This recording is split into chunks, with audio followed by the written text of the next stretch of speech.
20ஆம் தேதி கொடியேறி 29ஆம் தேதி வரைக்கும் திருவிழா நடக்கும். அதாவது இது வேற நடக்கிறது சிறப்பாக நடக்கும்.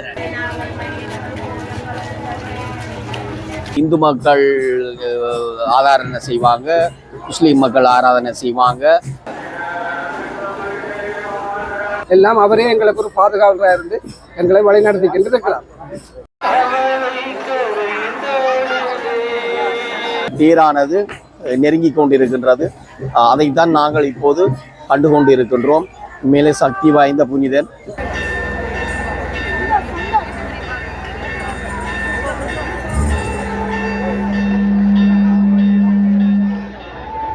யாழ்ப்பாணம் நாமாந்துறை சென்னி கிளாஸ் தேவாலயத்தில் நிற்கிறேன். இங்கே திருச்சிருவ பவனி இடம்பெறுது. இந்த நிகழ்வில் ஏராளமான மக்கள் கலந்து கொண்டிருக்கிறார்கள். இந்த காட்சியை நீங்கள் கூட கண்ணூடா பார்க்கக்கூடிய மாதிரி இருக்கும்.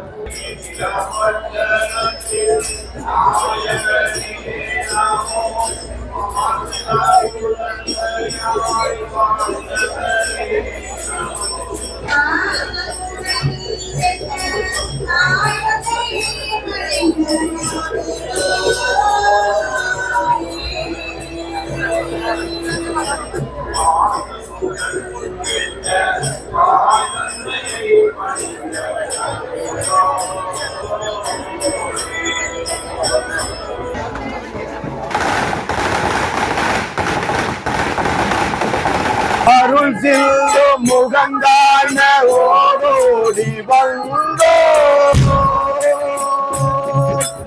அருள் சிந்து முகங்கான ஓடோடி வந்தோ, ஆதாரம் பெற வேண்டும் மல்லனே புதுமை வல்லனே மகிழ் கொண்டாடுவோம் கொண்டாடுவோம். கோடிய புதருங்கள் காவலரே கொண்டாடுவோம். கோடிய புதருங்கள் காவலரே கொண்டாடுவோம் கொண்டாடுவோம். வானுர இறைவனின் வாழ்வையமைக்கு வளமுடன் வாழ வழிகாட்டி நீரே புனித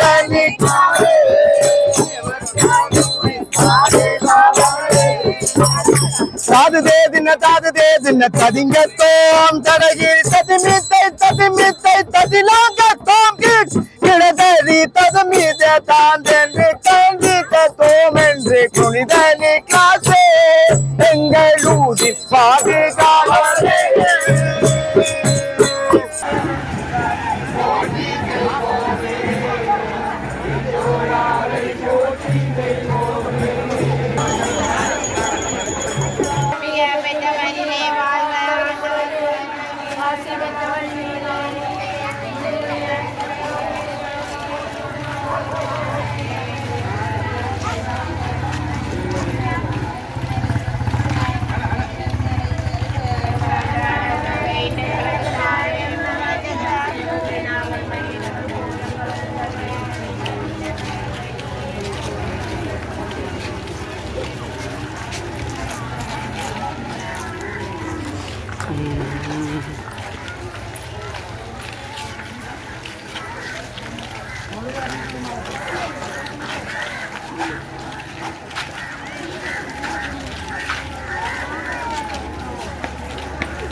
இன்றைக்கு நிறைய அந்த மக்களை இந்த இடத்துல காணக்கூடியமா இருக்குது. என்ன நிகழ்வு? என்னென்ன பாத்தீங்கன்னா இன்னைக்கு எங்களோட கோயில் திருவிழா, அதாவது இது வருடம் நடக்கிறது, பெரும் சிறப்பா நடக்கும்.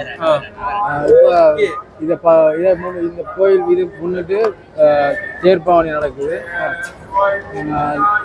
இதை கலந்து கொண்டா ரொம்ப சந்தோஷமா இருக்கு. இங்கே இருக்கிற நோய்கள், துன்பங்கள், எங்களோட பங்கில் இருக்கிற பிரச்சனைகள் எல்லாம் அவரே எங்களுக்கு ஒரு பாதுகாவலராக இருந்து எங்களை வழிநடத்திக்கிட்டு இருக்கிறார். வணக்கம் அண்ணன். வணக்கம் ஐயா. இந்த தேர்பவனி வந்து இப்போ 2025ஆம் ஆண்டு புனித நீக்கிலார் ஆலயத்தின் தேர்பவனியை இப்போ நீங்கள் கண்டுகொண்டிருக்கிறீங்க. இது ஒவ்வொரு சித்திர மாதமும் 20ஆம் தேதி கொடியேறி 29ஆம் தேதி வரைக்கும் திருவிழா நடக்கும். திருவிழா 29ஆம் தேதி காலையில் நடக்கும். மாலையிலேருந்து தேர்பவனி ஆலயத்திலேருந்து ஆரம்பமாகும். ஃபாதர் ஆசீர்வாதோட ஆரம்பமாகினா இந்த ஊரின் ஆலயத்தின் இல்லப்புறங்களால் இந்த தேர்பவனியாக எடுத்து வரப்படும். இதில் இந்து மக்கள் ஆராதனை செய்வாங்க, முஸ்லீம் மக்கள் ஆராதனை செய்வாங்க, வேத கத்தோலிக்க சனம் ஆராதனை செய்வாங்க. ஏனென்றால் மும்மூதம் மதங்களையும் வீதிகளையும் அது அப்படியே தொடர சந்திச்சு கொண்டு வரும். மும்மின மத வழிபாட்டுல ஈடுபடுற அனைவரும் இந்த புனிதர் மேல நம்பிக்கையும் விசுவாசமும் வைத்து கொண்டு இற்ற வரைக்கும் இந்த தெய்வத்தை புனித நீக்கிலார் ஆலயத்தை வழிபட்டு கொண்டு வராங்க. இந்த தேர்பவனியை காணாத மக்கள் இருக்க மாட்டாங்க. எப்படியும் இந்த தேர்பவனியை கண்டு அதில் ஒரு ஆசிரை அல்ல தேரை தொட்டு மண்டாடைக அவங்களுக்கு நோயல் கடன்கள் பிணிகள் தீருமென்ற ஒரு நம்பிக்கை விசுவாசம் அதை ஒட்டி ஊரே கூடி தேரில் போகணுமென்ற ஒரு பழமொழிக்கு ஏற்ப இந்த தேரை மத சாதி பேதம் இல்லாமல் எல்லாருமா சேர்ந்து இழுத்துக்கணும் வராங்க. இன்னும் ஒரு 3/4 மணித்தியாலம் 1 மணித்தியாலத்தில் இது கோயிலை சென்றடைஞ்சிடும். கோயிலை சென்றடைந்தோன்னு பங்கு தந்தையின் தலைமையில ஆசீர் ஜபம் நடைபெறும். ஆசீர் ஜபத்தை தொடர்ந்து புனித நீக்கிலாரின் ஆசீர்வாதம் அவருடைய சுரூபத்தினால் அளிக்கப்படும். அந்த ஆசீர்வாதத்தை காணுவதற்கு இப்போது ஆலய முன்றலில் நிறைய மக்கள் கூடியிருக்கிறார்கள். தேரோடு நிறைய மக்கள் பயணித்துக் கொண்டிருக்கிறார்கள். நாங்கள் கோயிலை அண்மித்துக் கொண்டிருக்கின்றோம். இப்போது நாவாந்துறை சந்திக்கு இந்த புனிதரின் தேரானது நெருங்கி கொண்டிருக்கின்றது. அதைத்தான் நாங்கள் இப்போது கண்டுகொண்டு இருக்கின்றோம். மேலே சக்தி வாய்ந்த புனிதன். இன்றைக்கு இந்த நீக்கிலார் ஆலயம் என்றது ஒரு புதிய ஆலயம் அல்ல. அது கிட்டத்தட்ட ஒல்லாந்தர் காலத்தாலே உருவாக்கப்பட்டு அது பழமையான ஆலயமாக இருந்து இப்போ புதிய ஆலயமாக தோற்றம் பெற்றிருக்கின்றது. அதே நேரத்தில் ஆரம்பத்தில் இந்த நீக்கிலாருக்கான தேர் இல்லை, கையால் தூக்கிக்கொண்டு தான் ஊரில் கொண்டு திரிவாங்க. 2000 ஆண்டு ஒரு தேரை ஒரு பக்தர் அன்பளிப்பா செய்த ஆலயத்துக்கு தந்திருக்கிறேன். 2000 ஆண்டிலேருந்து இந்த தேர்பவனி புனிதரை தாங்கி கொண்டு வீதிகள் பலம் பெறுகிறது. இன்றைக்கு 2000 ஆண்டு என்று சொன்னால் இன்றைக்கு 25 வருடமாக இந்த தேர்பவனி நடந்து கொண்டிருக்கின்றது. இந்த வருடம் இந்த தேர் சுற்றி 25 வருடம் பூர்த்தி அடைகின்றது என்பதை நான் தெரிவித்துக் கொள்கிறேன்.